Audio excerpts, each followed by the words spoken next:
আজকে আমাদের সমাজের ভিতরে কিছু মানুষ পাওয়া যায়, কিছু শ্রেণীর মানুষকে আমরা দেখতে পাই যারা বিয়ে বাড়ির নামে বেহায়াপনা, নির্লজ্জতা প্রকাশ করে দেয়। আজকে সমাজের দিকে তাকান, যে সমাজে বিয়েগুলো হয়, বিয়েতে কি করে? গায়ে হলুদ না দিলে নাকি বিয়ে হবে না, ডান্স না দিলে বিয়ে হয় না, গান না বাজালে নাকি বিয়ে হয় না। এটা কে বলেছে তোমাকে? আজকে সমাজে রং না মাখালে নাকি বিয়ে হয় না। আমি দেখলাম ছেলের বাড়ি থেকে মেয়ে, মেয়ের বাড়ি থেকে ছেলে, তার গায়ের মধ্যে হলুদ লাগায় তারা উৎসব পালন করছে। বিয়ে হলুদ অনুষ্ঠানে তারা উৎসব পালন করে যাচ্ছে। আজকে আমরা কোথায় কোরআন হাদিস মেনেছি? কোথায় কোরআন মানলাম? কোথায় হাদিস মানলাম? বিয়ে একটা পবিত্র জিনিস প্রিয় ভাইরা, বিয়ে একটা পবিত্র জিনিস। এই পবিত্র জিনিসকে আমরা নাপাক বানায় ফেলছি, অপবিত্র বানাচ্ছি।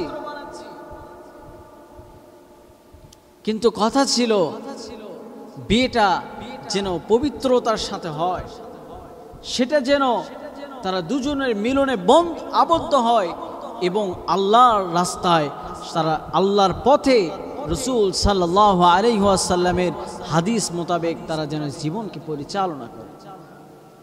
আপনি দেখেন, পিছনের দিকে তাকান, ফাতেমা রাদিয়াল্লাহু তাআলা আনহা, সুমাইয়া রাদিয়াল্লাহু তাআলা আনহা, খাদিজাতুল কুবরা রাদিয়াল্লাহু তাআলা আনহা, এদের দিকে তাকান, তারা কিভাবে তাদের বিয়ে হয়েছে। আজকে আমাদের সমাজটা কি হয়ে গেল? বেহায়াপনার, নির্লজ্জতাতে ভরে গিয়েছে। একজনের বিয়ে হয়, পুরো এলাকার মহল্লার মানুষগুলো যায়, শরীরে কাপড় কোথায় আছে, কি আছে, এগুলো কোনো তাল নেই। এগুলো দিয়ে আমাদের সমাজে কি করে শান্তির আশা করি আমরা ভেবে পাওয়া যায় না। কিন্তু আমাদেরকে মনে রাখতে হবে, একদিন যেই বাড়িতে লাল টুকটুকে বেনারসি শাড়ি পরে আমরা যেই বাড়িতে এসেছেন, সেই বাড়ি থেকে কিন্তু একদিন কাফনের কাপড়টা গায়ে পেঁচায়া তোমারে এক নতুন ঘরের বাসিন্দা করে দিবে। সেদিন কেউ তোমার পাশে থাকবে না। আজকে যারা তোমাকে নিয়ে উৎসব করছে, আনন্দ করছে, তারা ওই কবরে কেউ তোমার সাথী হবে না। আজকে তোমাকে বিয়ের পরে এনেছে, আনার পরে সুন্দর করে সবাই গোল হয়ে বসে তোমারে গোসল করায় দিচ্ছে, নতুন কাপড় পরিধান করে তোমাকে তোমার সুন্দর রুমের মধ্যে তোমারে শোয়ায় দিচ্ছে। ঠিক এই সেম একটা দিন তোমার আসবে, যেদিন তোমাকে দেখার জন্য শত শত ব্যক্তিরা আসবে, শত শত মানুষ তোমার বাড়িতে জমা হবে, তোমাকে কাপড় ঘেরাও করে তোমাকে একটা চৌকির উপর শোয়ায় গোসল করায় দিবে, দিয়ে তোমার সেদিনও নতুন কাপড় পরাবে বটে, তবে সেদিন আর লাল কাপড় চলবে না, সেদিন কাফনের সাদা কাপড় পরায় তোমাকে নতুন ঘরের বাসিন্দা বানায়। এই জন্য প্রিয় ভাইরা আমার, আমাদেরকে মনে রাখতে হবে, একদিন কিন্তু আমরা এই দুনিয়ার মায়া ছেড়ে কিন্তু একদিন চলে যাব। এই দুনিয়া কিছুই না রে যুবক, কিছুই না। একদিন কিন্তু দুনিয়ার মায়া আপনাকেও ত্যাগ করা লাগবে, আমাকেও ত্যাগ করা লাগবে। এরে যুবক, দুনিয়া কিন্তু কিছুই না। একদিন লাল বেনারসি শাড়ি পরে তেমনি তুমি শ্বশুর বাড়ি এসেছ। আজকে ঠিক একদিন তোমারে সুন্দর করে বড়ই পাতার পানি দিয়ে গোসল করায়া তোমারে কবরের দিকে রেখে আসবে। তোমার বন্ধু আসবে, তোমার আত্মীয় স্বজন আসবে, তোমারে শেষ দেখা দেখে কান্না করতে করতে চলে যাবে। তোমার খবর নিবে না। কে তোমার বন্ধু, কে তোমার মা, কে তোমার বাবা, কেউ তোমার খবর নিবে না। যুবক সারাদিন সুদের আড্ডাখানায় গিয়ে পড়ে থাকে, সারাদিন ঘুষের আড্ডাখানার মধ্যে যায় পড়ে থাকে। ছোট ভাই মাদ্রাসায় পড়ে, ছোট ভাই ডাক দেয়া বলে, বড় ভাই সারাদিন যে ঘুষ সুদ কিছুই মানো না, একদিন কিন্তু সময় আসবে, একদিন বিপদে পড়বা, সেদিন তোমার পাশে কেউ থাকবে না, সেদিন তোমার কেউ পাশে থাকবে না। আজকে সুদ মানো না, ঘুষ মানছ না, একদিন তোমার পাশে কেউ থাকবে না, আমিও থাকবো। বড় ভাই ডাক দিয়া বলে, রে ছোট ভাই পণ্ডিতগিরি করবি না, 2 দিন হলো কেবল মাদ্রাসায় দিছি, বড় হুজুর হয়ে গেছো, কেবল 2 দিন হলো মাদ্রাসায় গেছো, বড় হুজুর হয়ে গেছো। বলে, ভাই বড় হুজুর হয় নাই, আজকে বিপদে পড়ে দেখো তোমার মা তোমার পাশে যাবে না, বিপদে পড়ে দেখো তোমার বাবা যাবে না, বিপদে পড়ে দেখো তোমার সন্তানগুলো যাবে না, তুমি আজকে বিপদে পড়ে দেখো তোমার বিবি যাবে না, আজকে বিপদে পড়ে দেখো আমি তো আরো আগে যাব না, আমি তো আরো আগেই সাইড কাটছি, আমি তো আরো আগেই যাব না। কস কি তোর এত টাকা পয়সা দিয়ে পড়াশোনা করায়, তুই বিপদে আমার কাজে আসবি না? বলে, না ভাই, ওই বিপদে আমি তোমার সাথে যেতে পারবো না। সাংঘাতিক কথা তো।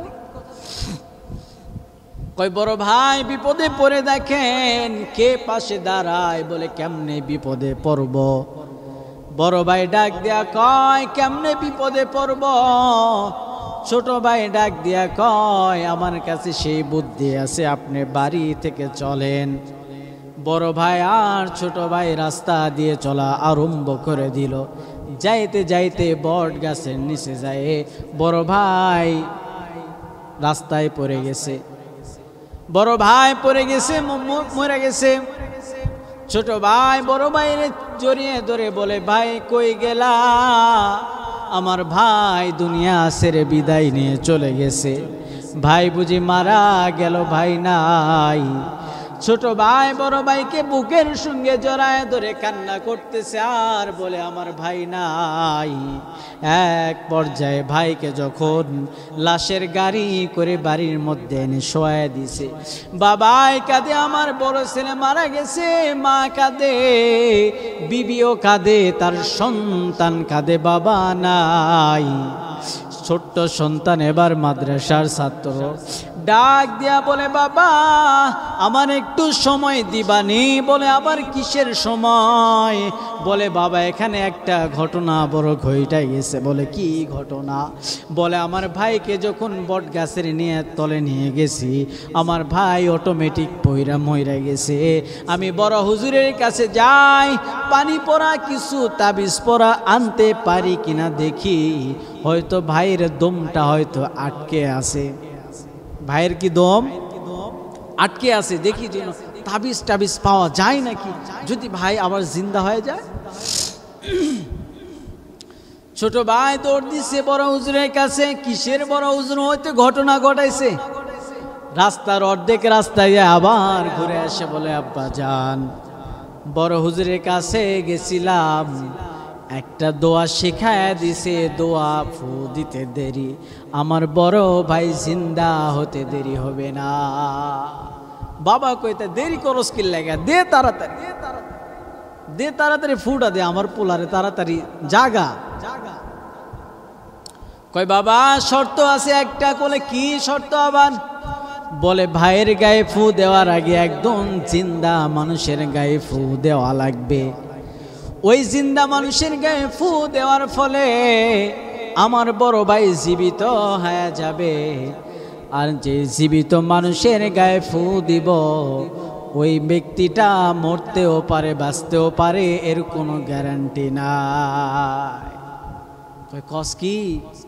কই, বাবা তোমার জন্য না সন্তান, আমার বড় ভাই কত কষ্ট করলো দিন রাত, হালাল হারাম কিছুই মানে না, এত কষ্ট করে টাকা জোগাড় করে খাবার খাওয়ায়, বাবা এতটুকু তুমি রিস্ক আমার ভাইয়ের জন্য নাও।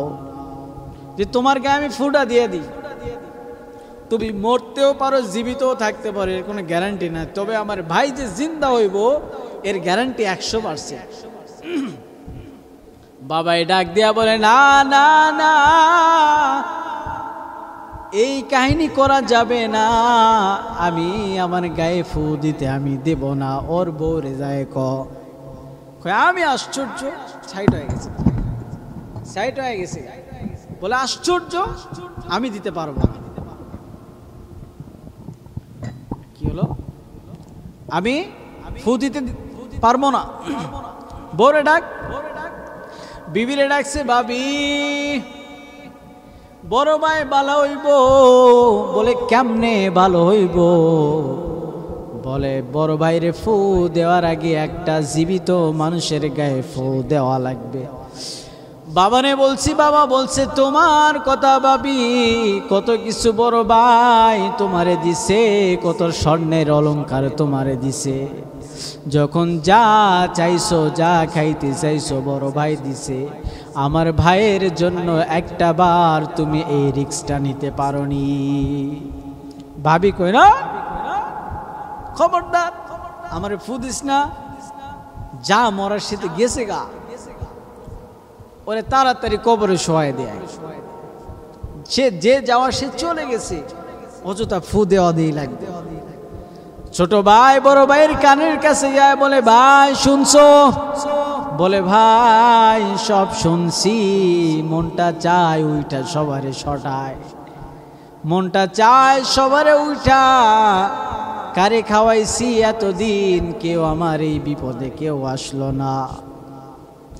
বাতিজারে ডাক দিছে, বাতিজা তোমার বাবারে জিন্দা করা যাবে, তবে তার আগে একজন মানুষের গায়ে তোমারে ফু দেওয়া লাগবে।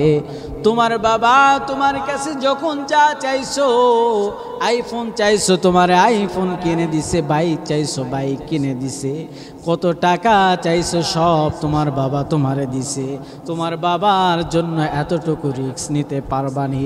বলে না না চাচা, বাবা তো মারাই গেছে, দরকার নাই, দরকার নাই, আমি ওই রিস্ক নিতে পারবো না, রিস্ক নিতে পারবো না।